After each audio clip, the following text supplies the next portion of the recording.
welcome back to my channel. Hi. I'm here with Gabs. So no particular reason that she's here other than the fact that I was like, hey, you want to come do YouTube with me today? And she said, what are you going to talk about? And I said, guns. And I think she could talk a little bit about guns from her age perspective. She's 19 years old, out of high school, but you know, she comes from that generation where, you know, guns are like glorified in music videos and just in culture in general. And today we're going to talk about guns. Now, not just guns in particular, but I just did a story for Onyx this morning, and it was about some states wanting to do away with having to have a permit to conceal carry a weapon. Now, I personally think this is great. Now, we live in the state of Texas where you do have to have a concealed carry. However, when you think about it, all that is a note that says this person took a class, this person, you know, maybe did a couple hours in the shooting range, you know, they were able to pass a test. However, that doesn't make you a gun expert. That doesn't make you proficient in handling a gun. What makes you proficient in handling a gun is just consistently going to the range and practicing your skills, okay? Taking apart, not just shooting it, but also taking apart your gun, understanding how it works, understanding how to keep it maintained, all that other stuff. So I wanted to make this video because I thought, you know, this is a really good time to kind of explain to people who have a fear of guns, who think guns are bad, who think that we need to do away with people having guns, and kind of dispel some of that myth, okay? So in short, a little lesson in the Constitution is our Second Amendment rights were founded when 3% of our nation decided to go against Great Britain's tyrannical government, okay? If we were ever to be in that position again, where the government wanted to act tyrannically, okay, which is something that is a very real possibility right now, we should have the ability to defend ourselves. Every single person, every single state. Now, I know that this sounds a little crazy to you, but I don't think that there should be any governmental restrictions on who should own a gun. Now, let me explain that to you, okay? She's shaking her head. I agree. She probably doesn't even know what you know, like why she's shaking her head, but no, she agrees in general, okay? So here's the thing. The government has guns. The government has tanks. The government has, you know, biological weapons that they could use at any time, okay? Now, the reason why they don't use them against us is because we have the ability to fight back right now. So that's a very important thing. Now, the government is actively speaking right now about infringing on your Second Amendment rights, infringing on your ability to defend yourself, okay? They're talking about gun buyback programs where they will incentivize people to go and sell their guns back to the government for money, okay? So what happens is what that does is that takes away the number of armed people, okay? Now that is only going to increase when they start to do other things, okay? For instance, raising the minimum wage, replacing people with robots, doing away with the Keystone Pipeline, which takes people's jobs away, keeping people on welfare and stimulus checks, okay? The theme here is you start to become very dependent on the government. You start to not be able to be financially dependent either because you can't, or you've lost your job, or there's minimal jobs because maybe there's a lot of illegal immigrants being allowed to come into this country and infringe on those available jobs that you have now as a legal American citizen. So while those things are completely separate from Second Amendment rights, what they start to do is they start to make people desperate, okay? So let's just say you have a long gun, an AR-15, a handgun, and you can no longer afford to put food on the table. Well, guess what? The government says, hey, we have a solution for you. We'll buy your gun back. And you think to yourself, well, I really need to put food on the table, so here you go, okay? I actually myself, when she was very little, we were living in California, no surprise, and it was at the very start of the like financial crash there, and both me and my husband were laid off from our job. You know, I was about to have her, and it was really tough times. And my husband had an AR-15, and I told him, I said, listen, we're going to have to start selling stuff to make extra money. So yeah, that's got to go. So we sold it. Later on, we replaced it. But that's kind of where, you know, it starts, is they start to, you know, create a reason for you to have to become financially desperate. And then here they are going, hey, we'll buy your gun. And the next thing you know, nobody has weapons except for those 3% that decide, you're not taking my gun from me. I have a Second Amendment right to have it, so I'm holding on to it, okay? Then the government becomes, you know, tyrannical, crazy. They come after the people. They come after our life, liberty, and property, which is guaranteed to us by the Lord Jesus Christ, okay, by God. The Bible says that we have the right to life, liberty, and property, Amen. Which is what the foundation of the Second Amendment is based off of. So how are you going to defend your life, liberty, and property if you do not have a weapon or a means to defend it? So that's why it is so, so very important. Now, I personally don't believe that you need to have a permission slip that says you have the right to carry this gun, because the Second Amendment affords you that right. Now, I think that you do need to have proper training. Now, when you go purchase a weapon, you do have to have a background check done to make sure you don't have any felonies, because if you have a felony, you should not have a weapon, okay? But other than that, I think everybody should be able to carry a weapon. Now, a lot of people will say, and this is why I'm bringing her in here, is, well, what about school shooter situations? You know, crazy kids bringing their parents' guns to school and shooting up the school. Well, my argument there is, if everybody's able to carry a gun, if you're 21 and over, which is what the law states, or if you're 18, if you have military, you know, if you're active military, then you have defense around you, okay? So think about how unlikely it would be for somebody to say, hey, I'm gonna bring a gun to school and shoot up the school, knowing that everybody there is armed, knowing that at least the adults, the teachers, the faculty or staff are armed and can fight back. It would be a completely different situation. Now, when you were in school, you were in high school, did you ever have a situation where anybody brought a gun to school? Yes, but it wasn't anything major. A teacher, I don't know the whole story. I found out during swim, so it was in the morning, that some kid had a gun in his backpack, but they took care of it. And how did they find out that he had a gun? I don't know. Maybe somebody reported it? Yeah, I guess someone reported it. Was that the one where you told me, like, they stopped everything and they were, like, searching everybody's bags? I think so. It's been a little bit. I think it's been 2 years now, so I don't remember everything. But and there wasn't like he was going to shoot at the school. He just had a gun. No, I mean, it was a freshman, I believe. So we didn't know anything. I didn't know this kid. Yeah. I didn't see any post about anything really. So right.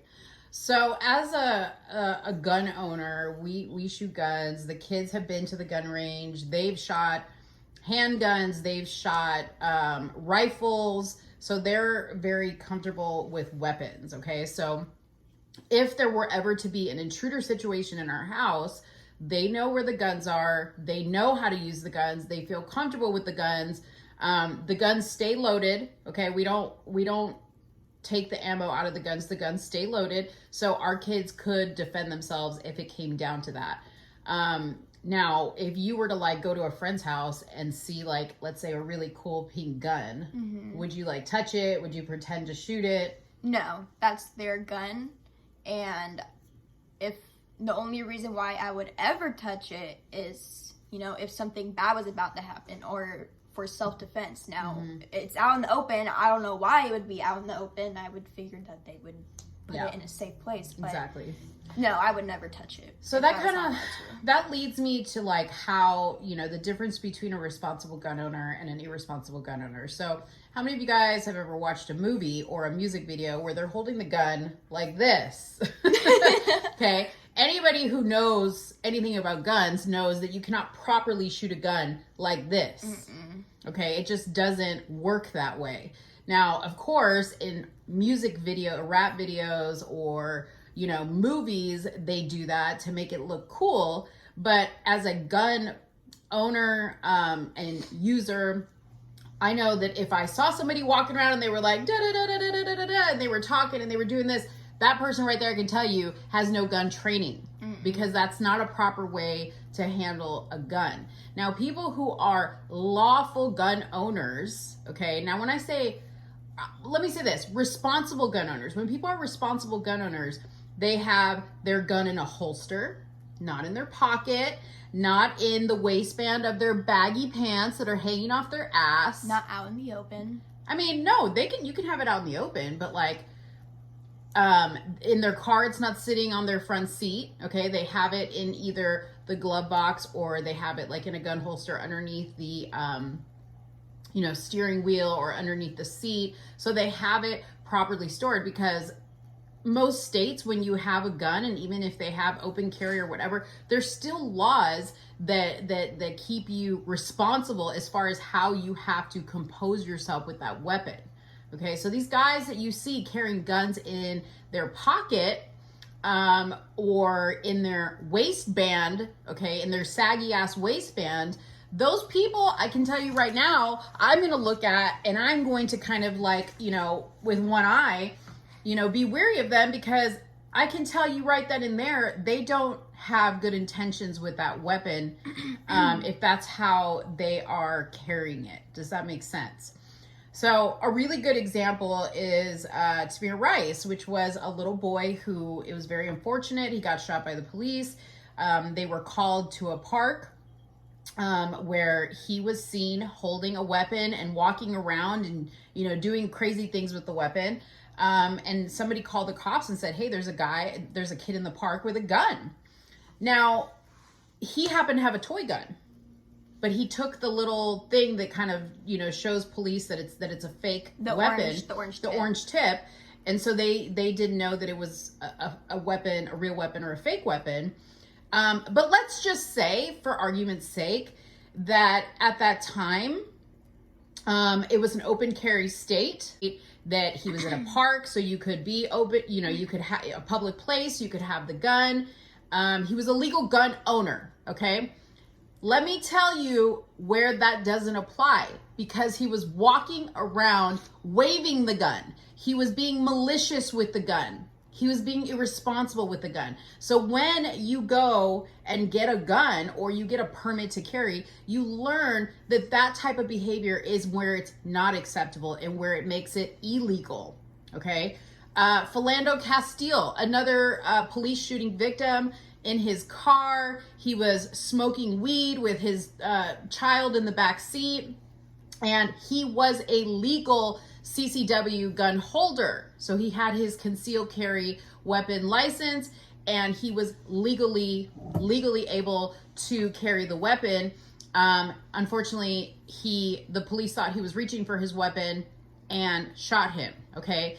Here's where he is not actually legal to carry the weapon, is he was doing drugs at the time. So you cannot be doing drugs and have a weapon on you. That doesn't make it legal. That automatically makes it an illegal situation. Just like if I, even if I have a license to carry, even if I have a license to conceal, I can't just say, hey, she was talking bad to me and crazy, and so I pulled out my gun and shot her because I felt threatened. Okay, that's not a legal use of a weapon. Okay, so that's where the state laws actually protect you from people who have ill intent with that weapon. Okay, so I hope that was a really good crash course in how those of us that are pro-gun rights are looking at it versus people who are just afraid because they see a weapon, they don't understand it, they don't understand what somebody has to go through to respect that weapon, to obtain that weapon, to maintain keeping that weapon. And I think I know people who have weapons take great pride in being knowledgeable about how to use the weapon properly, because it's only to our benefit to do so.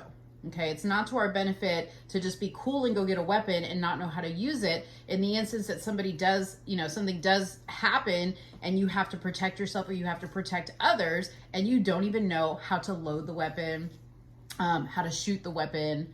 You don't know what the kickback on the weapon is like. You don't know what the accuracy on the weapon is like. You don't know if that particular ammo that you're using is going to cause a jam in your weapon. So there's a lot of things that when you take time to practice and to get to know your weapon and to respect your weapon, that go into it. It's not just crazy gun ownership and we just want to shoot everybody and we just want to walk around with our rifles and look cool, you know, and do this.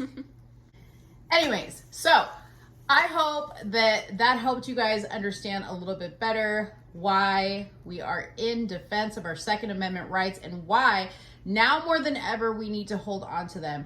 Please do not forget that in Nazi Germany, you know, as a precursor to when Hitler, you know, took over and started basically exterminating all the Jews, okay, one of the first things that they did was they started to take away people's right to defend themselves. So that is, again, a precursor to something we do not want to see happen. We want to be able to protect ourselves. We want our kids to be able to protect themselves or be protected by somebody who can protect them, and live in a safe, you know, society. What else was I going to ask you about guns? Do you like shooting guns? Only if I have to defend myself. I wouldn't say you don't like going to the range. I do like going to the range. It's good to like learn and like be able to just remind myself, okay, like this is how I properly use a gun. But I wouldn't say that like, oh, I love shooting. I feel like people would take that out of context. Well, no. Forget about how people feel. What do you feel? Do you like shooting guns? It's not a bad thing. Yeah, I do. It's not bad. It's not bad to say you love guns. I mean, you love shooting guns. I mean, listen, like my grandpa was in the Marines, my dad was in the Army, so like I come from a military family. So I mean, and they love guns. Yeah, I grew up around guns, really. So yeah, she really did grow up around guns. But yeah, there's no shame in saying that you love guns, that you know, want to have as many guns as possible. That doesn't mean you want to kill anybody. That doesn't mean you want to be violent. That means that you love, that you have the right to defend yourself and you appreciate our God-given Second Amendment right. It's just good to educate yourself about the gun that you have or that you want to get. Make sure you use it properly. Exactly. It's always good to learn that stuff. Exactly. All right, guys. So that is all we have for you today. Hope you enjoyed Gabs joining the video. She's probably going to branch off and do her own stuff eventually, so yeah, this is a teaching moment for us. But anyways, let me know what you think in the comments box below. Also, do not forget to go to my website at letstalkdarling.com, buy some merch, sign up with your email, because I pass a lot of stuff through there that I can't really put on social media because then I would get kicked off. So yeah, check out the website. Follow me on all my social media. Don't forget to like this video. Don't forget to share this video. And don't forget to subscribe to my channel. Thank you guys so much and have a good one. Bye-bye.